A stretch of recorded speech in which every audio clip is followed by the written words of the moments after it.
is a new tool coming to southwest Wisconsin, the first of its kind in the state that will help first responders potentially save more lives. This is more than a year in the making, but for the family behind it, the Life Vac is well worth the wait because they know more than most just how precious time can be. Only our Leah Linscheid has their story tonight from Fennimore. Matt and Courtney Brigman are used to counting time. He's a little stinker. 10 years to be exact, after two beautiful girls finally. He was our first boy, and he was all boy. His sisters loved him, of course. Oh my God, this is so... Camynn was worth the wait. Just put a smile on everyone's face. Always counting their blessings, this family never thought to count their minutes with Camynn until 2 years ago. Yeah, we were all home. Camynn was playing with his big sister when he swallowed a bouncy ball. Nearly 2 inches big, the Brigmans couldn't get it out. First responders tried too. They took him to the local hospital, who had him med-flighted to Madison. That's when we got the news when he got to Madison that there was nothing. Camynn was declared brain dead. Some days it feels like it was yesterday, and other times it feels like it happened years ago. Time now seems twisted for Mom and Dad. The flashbacks, I guess that'd probably be the hardest part, is me remembering what his face looked like when he was trying to get the ball out. Like, I could tell that he was going because he wasn't getting oxygen. That's the hardest part. The fact of the matter is there just wasn't much that we could have done. Nate Flynn runs the EMS division at the Fennimore Fire Department. He wasn't there that night, but he spent a lot of time thinking about what if he was. We have very few tools. Courtney and Matt realized that reality too and asked their doctor what could have helped in Camon's situation. They came up with this.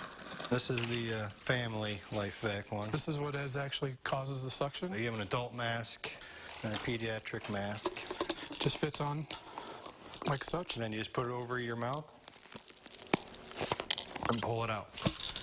And the pull back is actually what draws that suction and hopefully dislodges whatever in the airway. The Life Vac is FDA approved. You can buy it on Amazon yourself for $70, but it still needs special permission from the state to be used by EMS agencies. Fennimore is the first to ask about it. In our situation, seconds mattered.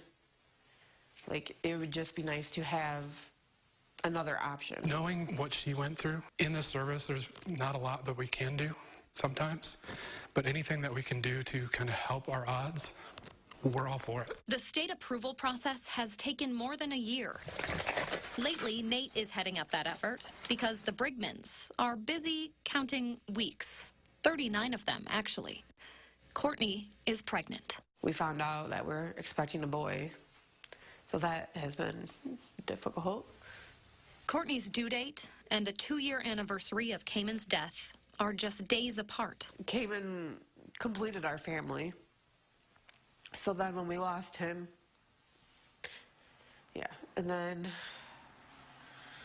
finding out that you're having another boy, I guess I feel like he was my boy, so I can't have another boy as sweet as him.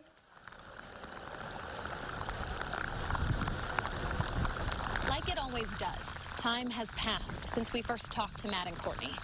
The anniversary of Camon's death has come and gone, and so did Courtney's due date. Their baby boy was born without a heartbeat. You just ask a lot of why. Why would this happen again? Like, what did we ever do to deserve this? They're together on, on the other side, and they're here with us, so. Maybe it's with help from both their angels that this news finally came. The state has approved the Life Vac for the ambulance here in Fennimore. 2 unimaginable losses, 2 years of wondering what if, and 2 parents who no longer need to count time. You have to do something positive out of a tragedy, and that's what keeps us going, and knowing that we could potentially save other people. In Fennimore, I'm Leah Linscheid for WISC News 3. incredibly strong couple. Fennimore plans to have all of its first responders trained on how to use the life vac in the coming weeks. It should be in place in their ambulance by December 1st.